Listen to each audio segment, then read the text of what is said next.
Have I got the volume up? What's going on? July 24th, 2026. It's the height of summer here. It was 40 degrees where I was today in a certain part of Spain. Very hot indeed. Bumped into a friend of mine on a motorcycle. I thought I was, in South America, all guys on motorcycles that pull up next to you, you're always nervous. Is it going to be an assassin? But it was a friend of mine waving at me, recognized my car. I was like, hey, mate, you're a long way from home. But yeah, I hadn't seen him for a while. Yeah, 40 degrees, very, very warm. My son is in Seville. It's probably hotter there. I'm not in Seville, but he says, yeah, he's going to be there today with his pals on a bit of a weekend do, I think. So that's always good. See, we went for dinner last night. My friend said to him, you are the spitting image. It's like, and he says, yeah, I know. He looks a lot like me, but that's good. Um, where are we going to go tonight? Well, I've got lots lined up. I've got about 18, 14, 16, 20 videos. Let's see what we can get through tonight. Um, we're going to go all over the place. Charlie Kirk thing is still coming up quite prominent in people's psyche. I think it's because the whole court case is being heard at the moment. There's been a resurgence of a lot of the information that's going on with about him, about the case, about the assassination. So I've got a few videos for him. I've got a few interesting videos about interesting things going on in the Middle East. So it's going to be a ragtag fleet of pretty much unrelated crap that we're going to go all over the place that we normally do. Drunk drivers of the conspiracy theory world. Well, anyway, I don't know what you've been doing, folks, but I hope your summer is going very well. Anything you need to put on there, just put it in the chat. The only thing Charlie Chirk said was that he thought, well, I missed that. Let me go back there and see what the chat is going on. The only thing Charlie Kirk said to me is that he thought he had more time. Yeah, I think he did as well. Now, one of the interesting theories put through is basically here's how the whole thing works. And I kind of believe this. This has sounded very plausible to me when I heard this. It's basically a whole group of people that are exceptionally wealthy. Let's just call them the billionaires. And what they decide to do is they say, okay, well, we need to have certain things happen in order for our lifestyle to continue and for our wealth to grow. So we need this, this, this, and this to happen, such as a world war, because they manufacture a lot of weaponry. So they say, okay, we need somebody that's going to, a reason that why everybody's wanting to shoot our bullets back and forth. So they create a situation, they create a war. And how are they going to do that? Well, they need to influence politicians. So these billionaires often get the politicians together and they'll sit down and they'll have, let's say, an evening, a dinner event. But I mean, there's obviously a lot of these. It doesn't just happen overnight. So the billionaires will get a young Obama together, a young Bill Clinton together, and they'll start feeling them out and seeing how they're doing and what's the political line and can they easily be swayed into pursuing their particular wavelength, broadcasting their particular wavelength. And Charlie Kirk was one of these. So the thing about Charlie Kirk was he was hungry, he was ambitious, he was very clever. I used to like how he used to beat up the students verbally when they all thought, I've been at Cambridge or Oxford or Yale or Princeton. He'd go up there and he'd sit there in his little tent. It's come and abuse me tent, wasn't it? So you'd have them saying, well, I think it's disgraceful that you're not going on about how Muslim rights are and how the Islam community needs to be looked after more and respected more. And then he'd say to, well, hang on a second. You're standing there in shorts and a little top with no burqa or no full-on headdress cover. You're enjoying the privileges of freedom that the West has to offer. Why are you fighting for the Islamic law to be upheld? Because if that was the case, you'd be taken from this place and stoned to death for being a harlot, a woman of low virtue because of the way you're dressed. You got shorts on, you got a short top on, your boobs are exposed, your face is exposed. You'd last about 10 minutes under Sharia law before they stoned you to death. And she shut up. It was the same thing with people that used to say, well, you need to give us the rights as trans men that, if we want to have an abortion, we can have an abortion. And say, well, what is the point of fighting for that? You don't have a uterus, so you can't get pregnant. men can get pregnant. Oh yeah, well, show me one example of a man getting pregnant. Oh, you can't, because it's an impossibility, a scientific impossibility. So I just enjoy him embarrassing, and he teach and educate these kids that have been raised in a decade where common sense was a rare commodity that needs to be traded and shared. And instead of them smoking joints, they should smoke a large joint of common sense. You know, men can't get pregnant. You can't change your sex. You can pretend to be a man or a woman, but realistically, you're not fooling anybody forever. You might get away with it with the right dress, shoes, and plastic surgery and makeup, etc. But ultimately, you're not going to get away with it, because at some stage somebody will find out, and then the secret is out. Dun dun dun, isn't it? So what's the point? There is no point in it. So anyway, Charlie Kirk. We'll play the show. We'll kick off the show tonight and play a couple of the videos that I found, because there's a few more bits and pieces that I think are interesting with the old Charlie Kirk thing, you know. So let me find the first one. We'll start with this one, I guess. Why not? Why not indeed? Bear with me. Let's have a look at this one.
Now, what were they grabbing? What were they putting in their pockets? What were they sharing, and why did they run?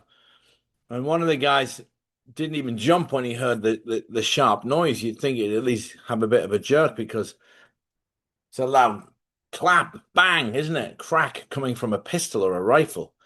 But he didn't even move. He just, oh, that's the signal. Let's start. Here we go. And a 1, and a 2, and a jump the fence, and a 3, and a 4. Let's get it out the door. Orchestrated circus act, isn't it? They knew what was coming there. You can clearly see it, that there's something going on there, handing things off to everybody. You would jump, wouldn't you, if there's a gunshot? I mean, what happened to me recently? Oh, a hydraulic hose burst, and that gave me a fright. Bang. So you wouldn't just stand there like that, would you? No, you wouldn't. So what was it he handed off? A detonator or some sort of electronic device? Because now what they're saying is, it was explosives in the microphone, because there was no exit wound. Let's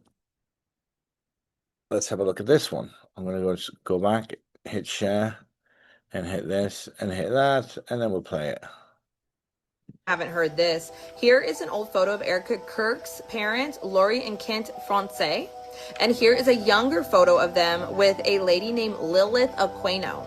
Now, Lilith Aquino is married to a Michael Aquino, who is quite literally the most prolific Satanist in our military. He specializes in psychological operations, and he actually founded the first ever tax-exempt, government-recognized satanic institutions called the Temple of Set. Now, what a lot of people don't know is that Aquino's house was raided in 1987, where they quite literally found videos of him performing satanic, ritualistic blank blank on children. And never once has any charges been filed against him, because he's a CIA operative. Yeah. Here's an older photo of Michael and Lilith, just to throw in there. And also, a lot of people have suspicion that he might be their father, but I don't know. Either way, I'll just go ahead and end it with this clip. You know, his wife, you are a lieutenant colonel in the United States Army. Correct. Now, and how does the Army feel about you being head of the Temple of Set?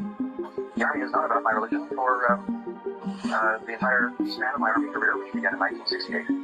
And there was a reasonable amount of curiosity, as there has been all the way along, that what exactly is this strange and unusual thing? And I've talked about it much the same way that I've talked here today on your show about it. And other than that, the Army has paid very little attention to it. So you just go about your Army duties and it's fine? Okay. I mean, how weird is that? Nobody's ever brought that up before, you know. Erika Kirks, a satanist, her parents. He's been on the Oprah Winfrey show saying, well, you know, I just go an evil Spock here. That's what I thought as well, Maria. You know, I just go about my army business duties on Monday to Friday, and on Saturday I'm putting on a pair of hoof pants with dirty chicken masks, and I'm performing rituals on living beings as well as farmyard animals and any roadkill that I find as well, you know. I like to practice on hedgehogs and skunks and possums and anything I can find that's, you know, wandering around on the roadside there. It hones my skills as when it comes to the satanic ritual church of Set. You know, I thought it was actually Seth, as in Seth, which was an Egyptian god, but he spells it Set, like set and match. That's not weird or anything. No, totally normal, that, isn't it? You know, hey, Mom, can you come? No, okay, yeah, I understand that the satanic rituals come first before Thanksgiving, but I love you and have a great Thanksgiving and say hi to the devil for me. Okay, see you. Bye. Love you. Get. Bye. Love you. Bye. Bye. Bye. There's nothing as queer as folk, is there? So what else have I got? What's this one? Have I got another one with Erica? I thought I had one more in there. Didn't I? Didn't I? Tell you what, though, we'll stay on political issues and go to this. I came across this. Now, I was actually watching this live. So they're saying, who's this weirdo? He's a weirdo. Behind Trump, this really tall Chinese looking dude. Mysterious man appears at World Cup final. Let's discuss what people are actually saying and then what is actually going on. Have a look. Calling a 7-foot-tall creature wearing a human mask was just caught standing feet away from kings and world leaders at the biggest event on Earth, and people are warning it was not there to celebrate. People were terrified after zoomed-in photos showed skin too smooth to be real, a jaw sitting wrong like his skin does not fully fit, and eyes that never blink once across minutes of footage, standing in a position no regular citizens ever allowed to be, leaving many warning that its purpose wasn't to be friendly. Eerie reports show scientists just finished scanning an object that flew from another star system after a top Harvard scientist warned that it could be a probe. And with this human-like creature appearing at the World Cup only weeks after those results dropped, many are convinced they want us to know. But it gets much darker as people around the world now swear they are finding these same long-necked figure in crowds in other countries, from stadiums in Europe to streets in Asia, warning that these things are not visiting one place, they are already everywhere. But then one detail changes everything, as the jersey right beside it spells the player's name wrong, leaving the figure looking very AI-ish. And on Kalshi, where millions predict world events, 3 out of 4 are already predicting the US will not confirm aliens exist before 2029. Now, I watched the thing on the World Cup. I didn't notice him behind. But I mean, again, what they do is they home in on the video and blow it up. But I watched the whole thing when it was happening live, that whole ceremony, and I don't remember seeing any great big tall Chinese looking dude behind there, but who knows? I could be wrong. But he is a bit odd looking, isn't he? He'd be like, yeah, a second, I don't like him. He's kind of giving me, you give me the creeps, mate. You want to jog on? What are you doing? If he was hanging around you, you would be a bit nervous and twitchy, wouldn't you? At least, to say at least. Did I change the Q&A? Yes, I did. So all's quiet. All is quiet. Yeah, that was a bit odd. But like you say in those videos, some of the Trump videos, he's been hanging around them before, these great big tall people, haven't they? Where am I going to go next? Middle East, we'll go back to that. Antarctica, old phrases that we still use. Let's have a look at this one. This is NASA. So the guy has a point on this, and I'll show you why. In fairness, he has a point. Now, we've been talking about NASA being fake for a long time, but it's, now it's got to the point of where you say to yourself, well, what's the point of them doing that? It's so obviously fake.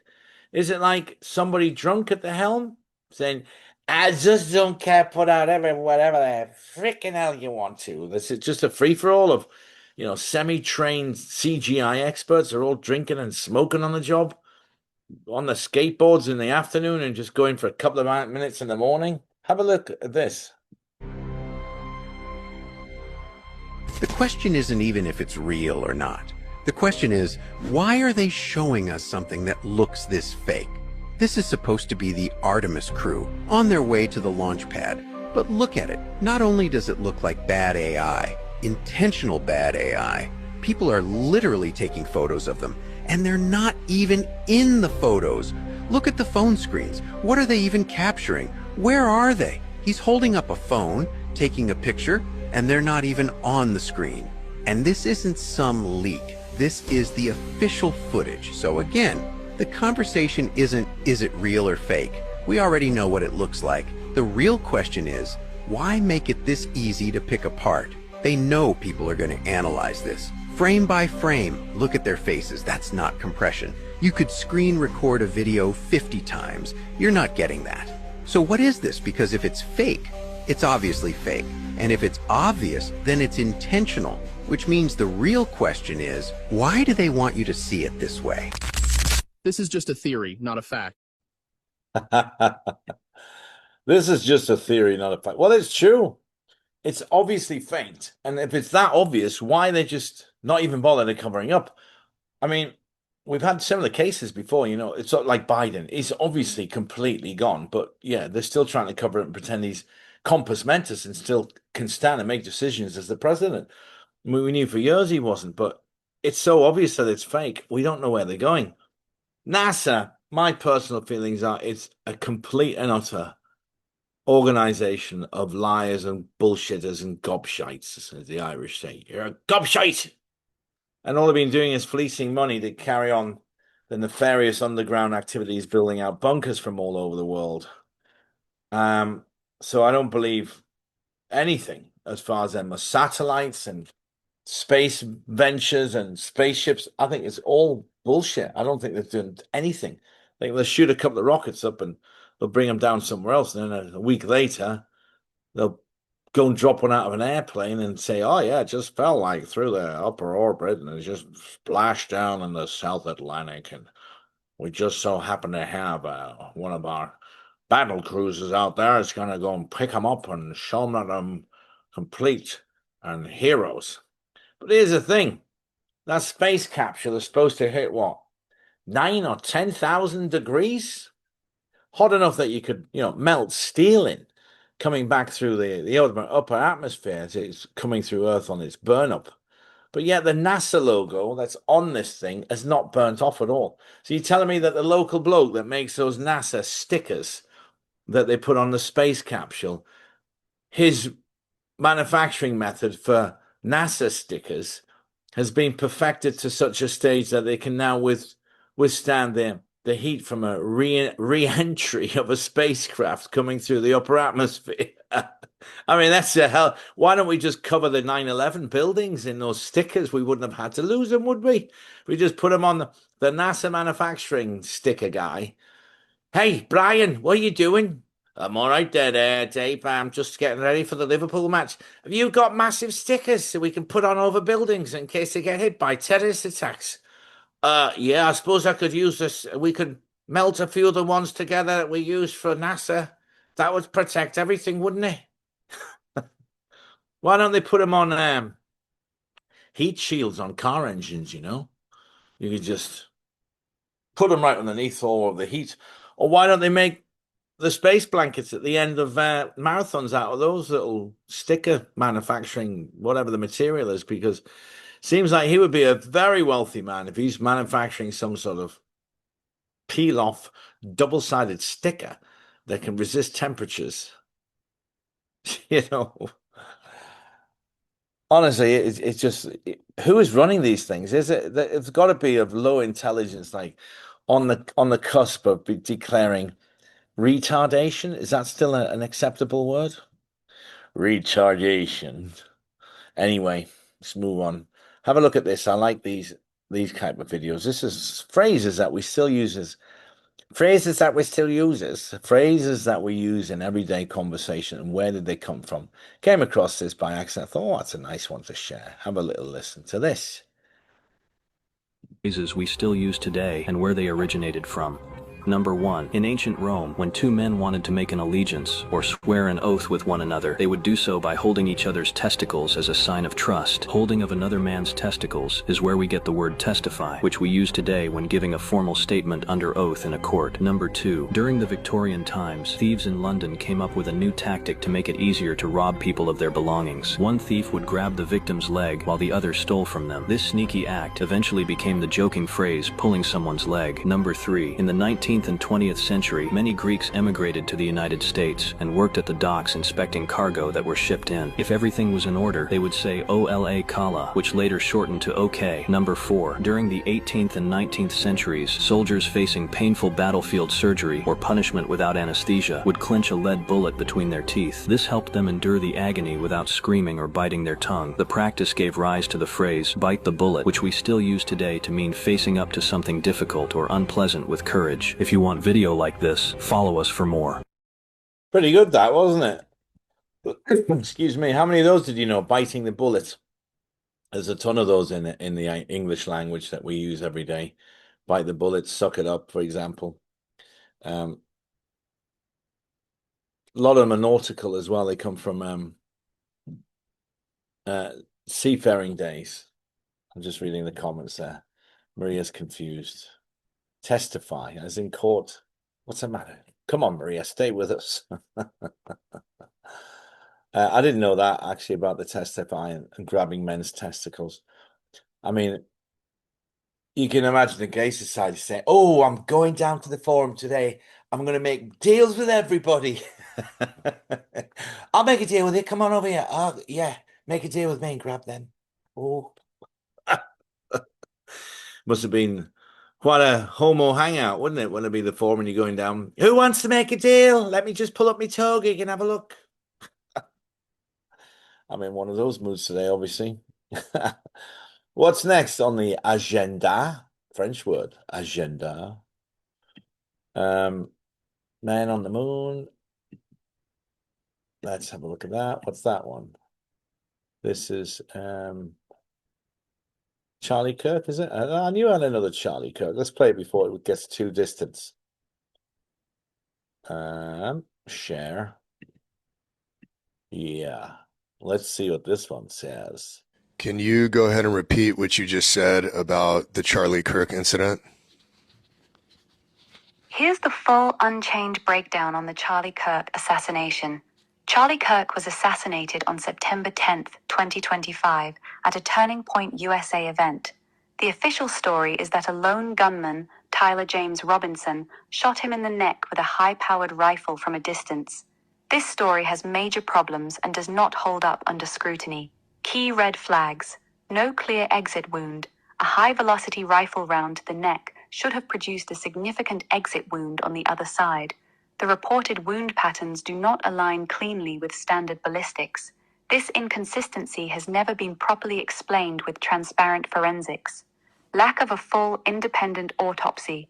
For one of the most prominent conservative figures in America, the public has received very limited forensic details. No comprehensive autopsy report with detailed ballistics, toxicology, or wound analysis has been released. This is highly unusual and suspicious. The AES micro-explosives connection. Just prior to the assassination, there was a reported $440,000 order for micro-explosives from Accurate Energetic Systems, AES, in Tennessee. Shortly afterward, there was a massive explosion at the facility that killed multiple employees. The timing is extremely convenient and raises serious questions. Wife's behavior. Erika Kirks' unusually composed, almost scripted public appearances raised eyebrows. The level of emotional control so soon after watching her husband get assassinated in front of an audience was atypical for most people in that situation. The lapel mic theory. Stu Peters and others have pushed the theory that Kirk was killed by a weaponized lapel microphone containing micro-explosives. A small-shaped charge detonated internally could cause severe localized trauma that looks more like a blast injury than a clean bullet wound. This would explain the unusual neck trauma without a clear exit wound. While technically complex, micro-explosive technology exists in black-budget programs. A lapel mic device would offer high deniability. My unchained opinion. The official lone gunman with a rifle story stinks. The lack of transparent forensics, inconsistent wound description, the AES micro-explosives timing, the subsequent plant explosion, and Erika's unusually calm demeanor all point to something much more sophisticated than a random shooter. Charlie Kirk had become a genuine threat, effective at mobilizing young conservatives and exposing cultural issues in ways that couldn't be easily dismissed. High-level political removals are rarely simple. They prefer layered, deniable methods with built-in cover stories. Well, that explains a lot, doesn't it? I mean, and I think that's extremely accurate. That's exactly what happened. Charlie was chosen by the billionaires. How did I get sidetracked off that? Charlie was chosen by the billionaires, and he was chosen to push the pro-Israel agenda. And he was. But if you notice, towards the end, before he was killed, he started to really question Israel and the political decisions. You know, they're going into Gaza, destroying it, pulling down all the buildings, putting everybody homeless, children, women. You know the story of what's happening in Gaza. So he started to question it, and he started to talk about it. And from what I gathered is the billionaires that run this political system by funding the people that they want to get in office. Because make no mistake, it doesn't matter if it's conservative or left or right, blue or red, doesn't matter. It's all the same agenda, really. I mean, let's hope Trump has got his own agenda, which is, I kind of think that's why they dislike him so much, because he's just not controllable. However, Kirk all of a sudden decided, you know what?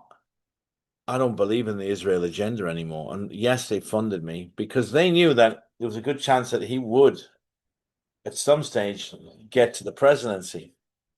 So they wanted to groom him early and control him early and fund him early, so he's always going to be a loyal lapdog. But Charlie went rogue. He started saying, F you, Israel, and what your politics are. I don't believe in it, and what you're doing is wrong. It's genocide. And then they were like, hang on a second, we had a deal here. We've been paying you. You got to say what we tell you to say. And Charlie was like, no, not going to do it, which was a mistake because clearly you saw what happened. Now, was it a hologram, the whole Charlie Kirk incident? Was that just a hologram, or was it an explosive mic? But I like it that the recording said, who believes a lone gunman story? You've been using that since the 1950s, haven't they? Lone gunman, one guy. We know it's bullshit. You couldn't have taken that shot, and it was a different rifle. It would have had an exit wound. That velocity, that distance on a rifle, if it got into his throat, it would have got splattered all over the back. It didn't. So if they did really kill him, I believe it was a microphone explosive, like they say. But was it a hologram? Is Charlie hiding out somewhere, ready to pop back up at any minute at the right political moment, saying, "Here I am, I'm back"? Who knows? The real truth of this thing is the conniving and serpent-like ways of the deep state. It knows no bounds. These people's minds are so twisted. They'll work in different ways that you could never anticipate. You know, it's like you think about the worst atrocity possible. They could go one better. They'll come up with something even worse than what you could ever think of. So that's the way they are, these sickened weirdos.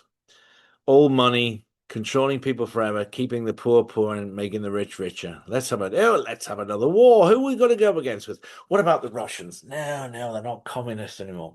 You know what, Roger? You're right. Who else can we go against? What about some of these Middle Eastern chaps? You know, all looking crazy with the dib-dab things on their heads, you know. Oh no, the Indian people are too calm. No, not Indians, Arabs, I said. These bastards in the Middle East. Yes, they're very volatile, aren't they? Yes, yes. Let's fund something out there and we'll call it something interesting. What should we call it? What should we call it? What about Dysus? No, that's a vacuum cleaner, isn't it? Dyson's vacuum. No, we'll come up with something. They've been doing it for years. Absolute generations. But thank goodness for the internet, because now we're all aware of it and we can all share information, and sharing videos across the world just to wake everybody up is what it's all about. Have a look at this. Have you heard this? Why didn't you watch this? I tell you what I just saw. I saw something amazing. Have you seen this yet? That's what's been happening the last 5 or 6 years since COVID, hasn't it? We've all been sharing stuff from one person to another. Where am I going next? Let's have a look up here now. What we got? Oh, you want to talk about Anunnaki? I know. I'll tell you what. People who are deleted for knowing too much. Have a look at this. It always says it's going to blow your mind, but does it Knowing really? too Have a much. look. Number 1. Gary Webb proved the CIA was connected to crack cocaine flooding American streets. Major newspapers destroyed his credibility. His career collapsed. In 2004, he was found dead with 2 gunshot wounds to the head. Officials ruled it suicide. Nobody explained how a man shoots himself in the head twice. Number 2. Frank Olson was a CIA scientist who wanted out of MK Ultra. He was secretly dosed with LSD. Days later, he fell from a 13th floor hotel window. Decades later, his family had him exhumed. Doctors found a skull fracture that could not have come from the fall. Someone hit him before he went through that window. Before I say the last one, make sure to hit that follow button to support the channel. Number 3. Michael Hastings destroyed a 4-star general's career with one article. In 2013, he told colleagues he was investigating the CIA. Hours later, his car accelerated at extreme speed into a tree and exploded. Cybersecurity experts stated modern cars could be remotely hacked to accelerate without driver input. The investigation closed within days. His notes were never found. Yeah, the man who knew too much. Is it worth going public, though? You'd really have to want to protect yourself, isn't it? Would you want to go public up against the Clintons? I mean, they're getting old now, aren't they? Have you seen the state of them? They look like walking corpses, just hobbling around, and I don't think that the brains are really in it anymore. They're just past it. But you know, they represent a whole institute, a special gentleman and private club, don't they? What they stand for, what they're trying to achieve. So, would you really want to go up against all that if you had inside information? You'd have to be really set up and a good backup plan, wouldn't you? You'd have to do it from somewhere, you know, that broadcasting or getting it out, and not, you'd have to just go into hiding, more or less. So, what do we got left? We got 3 videos by the Anunnaki. Now, hands up if you know who the Anunnaki are. Come on, put your hands up. But I'm sure there's people out there that need a refresher. So, at the beginning of time, and I'm not talking biblical time, I'm talking about, let's say, 30-odd thousand years ago, a race of advanced people landed on Earth, and they came here looking for gold, basically, because they need it for the atmosphere of their planet, because they needed to shield it from a white dwarf, the heat that was coming off. That's what they say, because they didn't know that the guy that invented the NASA stickers had a product that they could have done it. They didn't need the gold. So they came here and were mining gold, and then they realized it was too much hard work. He said, I don't like this. It's too much. This is, we're out all day. We got no fun. Mining gold is hard work. This isn't even if you are freaking Anunnaki. I'm a god, innit? I shouldn't be doing this shit myself, innit? So what they did was they took a local species of ape and they blended their DNA with it until they got what looks like this. A large, upright standing, trainable version of a chimp. So, more than 250,000 years ago, was it? Well, okay, I believe you, John. I mean, everybody has a different number, but yeah, probably right. And then they bred us, and then they thought, oh, this is quite good, actually. These guys are pretty strong. They get into all the little nooks and crannies because they're small. They can get the gold. And then the problem is they created women, and they noticed, gosh, I tell you what, for an earth bird, it ain't half bad, is it? Look at that. So they actually bred with some of the women that they created, and then they created a half-breed, which was the Nephilim. The Nephilim are mentioned in the Bible, large men. So there'd have been about triple the size of us. So that's who the Anunnaki were. So, and in every civilization around the world, they're always called sky gods, or, chariots coming from the sky, or they're all the same background, all of creation.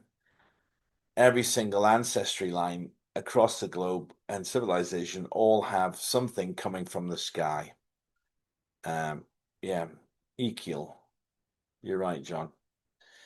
So now they're talking about they're coming back because they've been away for a while. We only went away for what we thought was the weekend, didn't it? But turns out it's like 250,000 years because they live forever. These guys are immortal. So our society has moved on, and we've gone from living in caves and scratching around in the dust to atomic power and electric cars and vending machines, fiber optics, computers, all this stuff. Robots that now in restaurants bring you foods from little tables. Hello, I'm a robot. Here's with your food. Trying to kill off every sort of form of manual job, aren't they, robots? Anyway, so there's a lot of chat about the Anunnaki and the Nephilim, and are they coming back? Is it time? Are they good guys? Are they bad guys? Are they going to come along and enslave us all, like start making huge pyramids again? So there's a lot of computer AI generated stuff going on around the Anunnaki, and let's share a few because it's pretty good stuff.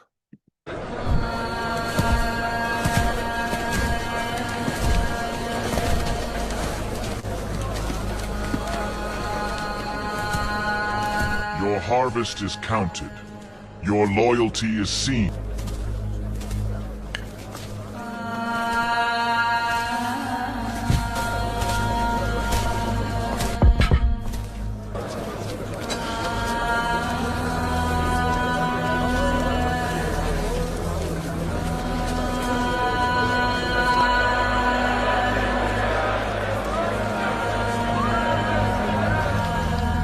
Canals will flow for those who honor the heavens.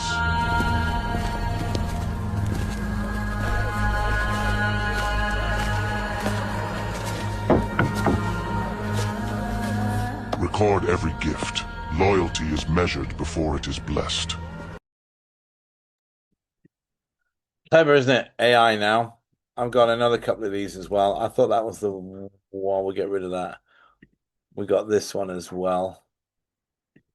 I mean, again, I'm in two minds about it. I mean, I think it's strange, the Anunnaki, the whole thing being recorded by the Hopi Indians and the Sumerians, and then in Central South America, the Mayan and the Aztecs, they all had similar gods, didn't they, coming from the sky? The Anunnaki are not what you think. There are several different Anunnaki reptilian hybrid variations that have interacted with the human race, including the Inky Anunnaki, which are humanoid insectoid reptilian serpents, the Enlil Anunnaki, which are scaled reptile hominids, also the Marduk Anunnaki, which are dino insect hominids, the Vikarits Anunnaki, which are insectoid serpent hominids, Necromaton Nephilim Anunnaki, which are dark-haired aquatic humanoids, the Marduk Luciferian Anunnaki, which are hominid centaur hybrids, the Semyasi Anunnaki hybrids, which includes Pleiadian and human DNA, described as pretty perfect humans. There is also the Jehovian Anunnaki, which are bipedal dolphin people, and the Syrian Anunnaki from Sirius A, the Nephilim Anunnaki giants, which includes human DNA, and the Emilian Anunnaki, which are aquatic ape hominids.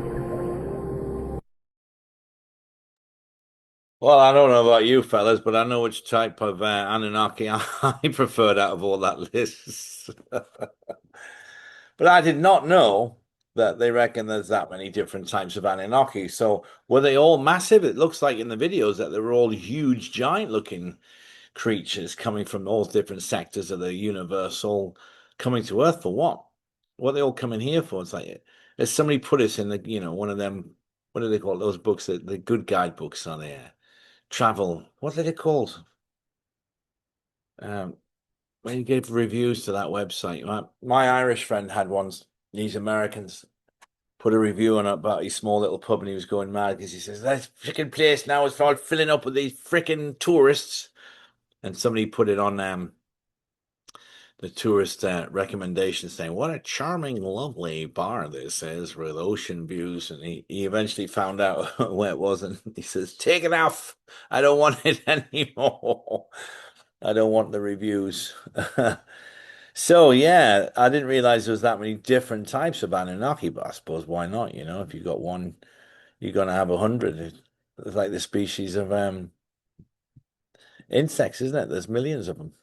And here's another one where they're moving stones around using some sort of sonic device, but also they were huge, so they could just carry them. Physical remains of beings so large, they rewrote every assumption about human history. The evidence was real, the governments confirmed it, and then every single specimen disappeared. Number 5 was found by a mining crew in Nevada in 1911. The remains were 8 feet tall, red hair still intact. The Smithsonian arrived within days, and then they were gone. In 1912, miners in Nevada found a cave containing mummified remains of humans over 7 feet tall, with red hair, weapons too large for normal humans to use. The Paiute tribe had described these giants for centuries. Archaeologists confirmed the remains were real, published preliminary findings. Then, the Smithsonian Institution took every single specimen. Former Smithsonian employees have described a policy of destroying evidence that contradicts mainstream history. The cave still exists, every specimen gone.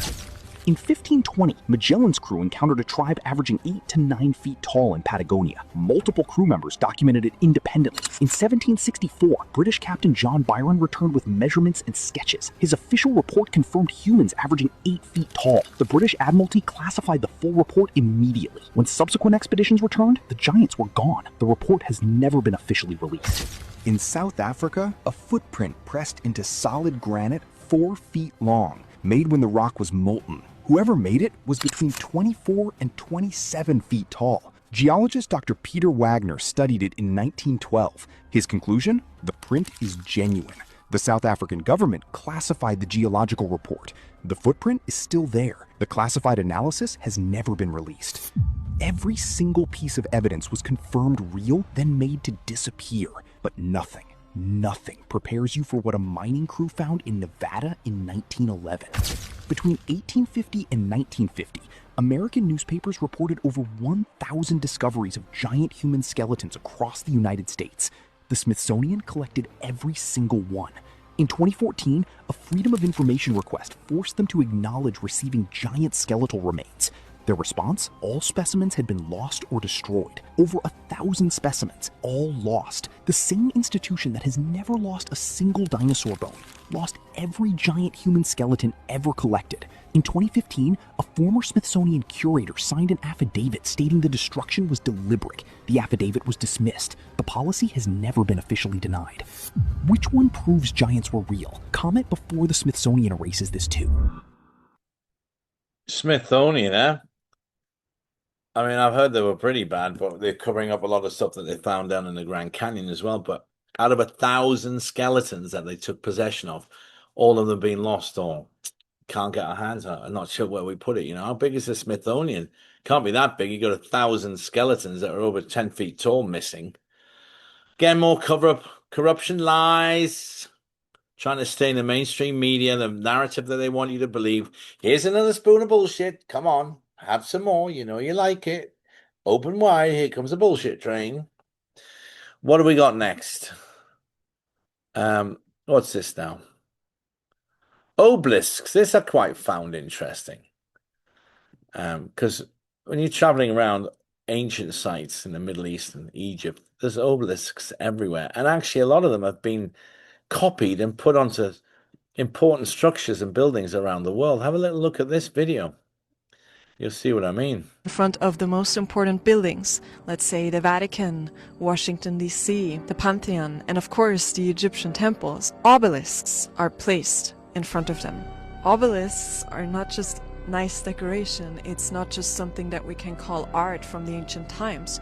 Obelisks are antennas, energy antennas. They're receivers and transmitters. The ancient scripts of the Egyptians would say that they were using the obelisks in order to channel the creative energy of God. Imagine that. Imagine what you can channel and receive with that object. And then, of course, it's on you of what to do with that.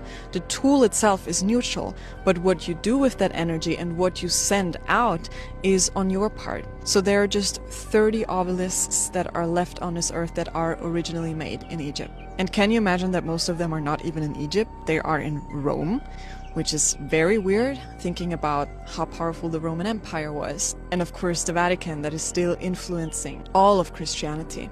So these obelisks have been separated from one another, placed in different parts of the world, and now they are working separately. When they were in Egypt, they used to be together. It was like a network of trees that were connected through the underground, through the roots. Now it's like they're all separate, and some of them are blocked, and some of them are being used in ways that were maybe not the purpose to begin with. And that is one of the reasons why I will be doing an event very soon in Rome, and that is why I need exactly 30 people to represent each obelisk, so that we can reactivate and unblock and see how we can create harmony in those places again. There are a few spots left, and you can join through the link in my bio. See you in Rome. See you in Rome, at Roma. Even in London, they've got obelisks stolen. It's quite an interesting one because there was one of the first bombs dropped on London. It was actually in World War One, not World War Two. Some of it, when it detonated, the shrapnel damaged Cleopatra's Needle, which is on the banks of the Thames. So that even the London, the British stolen obelisk, or was it given to them by the Egyptian government in the 1800s, 1900s for sure, because it was 1911 or 1914 when the war broke out, not 1911. Was it? Yeah, 1914 to 1918, wasn't it? Right. Well, what else we got? What was this about? Was this something I should share with you guys? Let's have a look. Get the volume up. Guys, I don't have much time, so I just want to show you a clip of what I saw.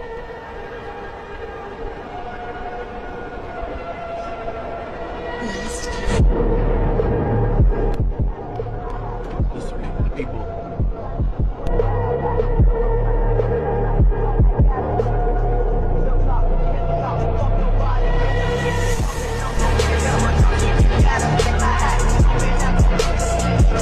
Individual named Fitz. My testimony will touch on this matter, and I've been asked to approach with extreme caution. The incident at the Bayside Marketplace in Miami on January 1st is currently classified, and I've been instructed to refrain from divulging certain details due to the ongoing nature of the investigation. However, in the interest of transparency, I will provide what little information I am authorized to share. A New York resident we will be referring to as Fitz was indeed present at the Bayside Marketplace on the night of the incident. The DOD has confirmed that Fitz may have witnessed something classified.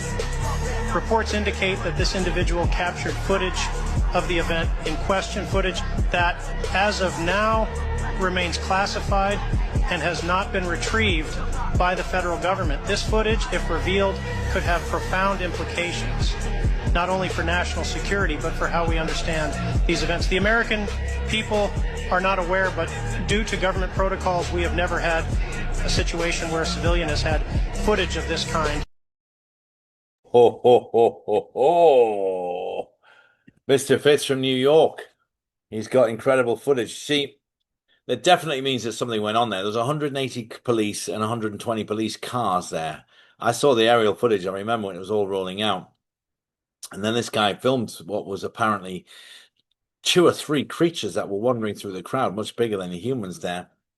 wandering about and interacting. Now, I don't think they did anything malevolent, whether this was just a stunt, whether it was just let's see how they react. But there was definitely something there because they wouldn't have reacted like that, would they? Now, why did they choose a mall? I don't know. It seems like a strange place, but I suppose it's quite easy to contain in a mall, isn't it? You've only got a number of exits. Can't be that difficult. It's in a large open space that's covered. Although there would be a lot of cameras there, I suppose you'd have to go around and get all the CCTV from every single store that they passed. But there's definitely something in that story. Maybe they were just there on a shopping spree. Come on, darling, let's pop down to the Miami Mall on New Year's Day and get a few things for our expedition as we head back to the Palladian series Delta planets, the third one from the left, next to the Red Dwarf. We'll go and pick up a few things on bargains hunting, innit? But they silenced everybody, and you know what? They killed the story. I remember they were taking it off all over the internet. It was coming down. Every time we had a link, you go to click the link, it was gone. So the government, as usual, they did a cover-up job. This guy took his telescope, thought, I don't know what I'll do tonight. I'm just going to take some images of the moon. Man What's the recorded worst the that can moon with happen? his telescope. And these are the images. For years, we've been told that the moon is an inactive place with no movement or relevant activity. But recordings like this are beginning to show something different. What initially seemed like a single object crossing the lunar surface, upon closer inspection reveals something more complex. It's not just one. There are several. Small dark silhouettes, moving in line, keeping distance from each other, as if following the same coordinated path. They don't behave like typical space debris. They don't spin uncontrollably or change direction randomly. Their movement is uniform, constant, almost organized. These kinds of patterns rarely appear in public records or official analyses, and when they do, they are simply dismissed without a clear explanation. But when multiple objects cross the moon in this way, it's no longer an isolated anomaly. Some interpret it as orbital debris, others as optical phenomena. However, there are those who believe what's being seen could be something more, a possible fleet moving silently beyond what we are allowed to fully understand.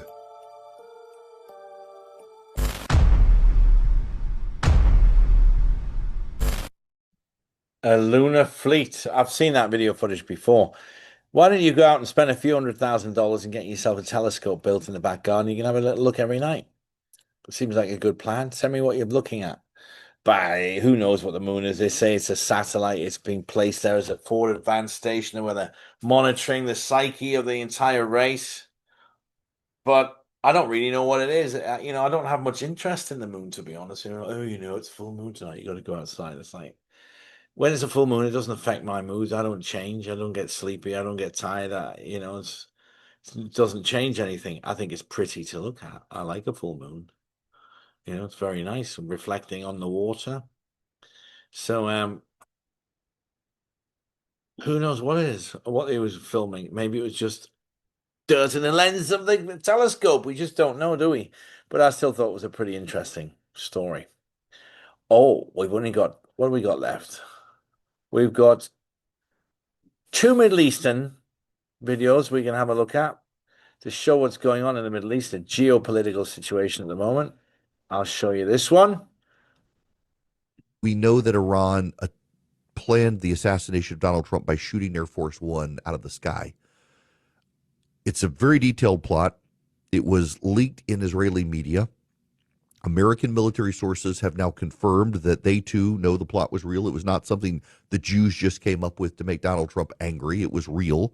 The Iranians essentially attempted to blow up Air Force One as it took off in Turkey.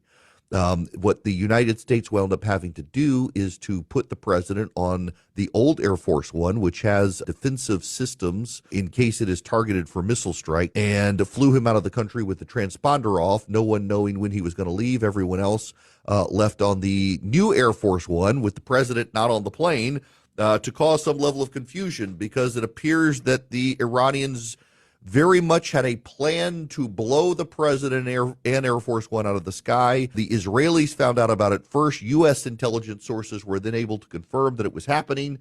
and they were able to protect the president and let the president know that this was a very significant threat to his life. The Iranians don't actually want the peace the president keeps saying they want. The Iranians want to kill the president and his family, and they cheered on the death of President Trump's friend Lindsey Graham, who very much believed we needed to finish the job. We'll now see if Graham's legacy and influence might persuade the president to do that. Can you believe that? An attempt on the president's life. Oh, where's the video gone? I had heard that story. You know, Charlie sent me a message a couple of weeks ago saying when he was in the Middle East, they had discovered an attempt to blow up Air Force One, and they moved Trump away from the entire area and switched it out. And the Iranians couldn't believe that they missed that opportunity. But seems like there's truth in it. You know, Charlie's stories are often unverifiable, although they do feel and resonate with me as truthful. Like, of course, they're going to try to take him out, you know, if he's in the Middle East flying around when he's in Turkey, it was. But they're often unverifiable. You can't get intel that say, yeah, that absolutely happened, because the CIA and the Secret Service won't tell you anything. So, sounds for like a plan. Sounds plausible to me. You know, he's not the first person, or not the first group that has tried to take Trump out. You know, he's the most disliked president in history. And here's something else I came across about the Iranians, what they were doing with these gunboats. Seems like a total waste of time to me, but here we go. Have a listen to this before we call it a night. 0517 on a humid morning in the Strait of Hormuz, 23 Iranian speedboats dropped formation and aimed their bows directly at the USS Abraham Lincoln. No radio contact, no identification squawk, just 23 diesel-powered Boghammer-type fast attack craft screaming toward a 100,000-ton nuclear-powered aircraft carrier at 60 knots. The crews had trained for this moment. They believed speed and numbers would overwhelm American defenses. They had no idea they were about to receive an education in what happens when cheap boats challenge a carrier strike group equipped with weapon systems worth more than Iran's entire naval budget. The Abraham Lincoln wasn't sailing alone. 2 Arleigh Burke-class destroyers bracketed the carrier at 4,000 yards. The USS Thomas Hudner to port, the USS Mason to starboard.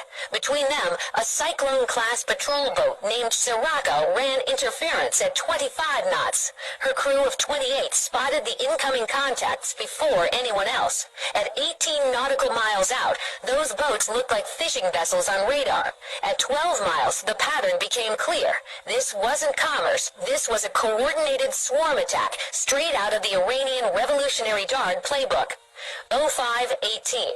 The tactical action officer aboard the Lincoln made the call. Launched the helos. 2 MH-60R Seahawk helicopters lifted from the flight deck. Twin General Electric turboshaft engines screaming. M240 door guns mounted. AGM-114 Hellfire missiles loaded on external pylons. Their mission was simple. Shadow the swarm. Identify threats. Engage if rules of engagement were met. The pilots climbed to 1,500 feet and turned toward the incoming formation. From altitude, they could see the full picture. 23 boats in a loose V formation. Bow wakes bright white against dark water. Some boats carried visible rocket launchers. Others mounted what looked like heavy machine guns on improvised mounts. Classic asymmetric warfare. Overwhelmed sophisticated defenses with numbers and aggression. 0519. The Iranian boats split into 3 groups. 14 boats maintained course toward the carrier. 6 peeled off toward the Mason. 3 accelerated toward the Thomas Hudner. Speed climbed from 60 to 70 knots. The newer boats were faster than intelligence had predicted. Probably Siraj-class variants. Fiberglass hulls, twin diesel engines capable of hitting 85 knots in calm seas. Each boat cost maybe $400,000. Each boat cost $400,000. Well, we didn't get to the bottom of what happened, but you can imagine what happened. That had just been taken out of the water. Yes, I've changed my shirt because I'm rushing out the door. I've got a dinner appointment. So don't think you're losing your mind on LSD. I've put another shirt on so I can go out and get some dinner and have a drink and relax a little bit. It is the weekend. And we'll be back on Tuesday. I hope what we brought you tonight sheds a little bit of light on some of the subjects. And as usual, it just keeps getting weirder. There's often weirder things. There's still a lot of talk about zombies out there, which I didn't touch on tonight. Maybe I'll do that next week. But these zombie reports keep coming in. And then they're saying, it's been predicted that next year is the zombie apocalypse. So if you can just hang in there till next year, and then we'll get the zombie apocalypse rocking and rolling for you. So just hang in. You got another 6 or 8 months, and we'll get it rolling for you. In the meantime, guys, have a great weekend. I'll be back on Tuesday, and whatever you're doing, stay fit, stay calm, and keep pushing on or over the top, and enjoy the weekend with your family and loved ones. Stay in that amazing feeling of love and peace. And all of this other crap that goes on around you. Just have a little sly smiles in the air. You're not fooling anybody, pal. We know it's all orchestrated. We know it's all designed just to keep us living in fear. And I'm not going to participate in that. In the meantime, have a great weekend. I'll see you Tuesday. Thanks, guys.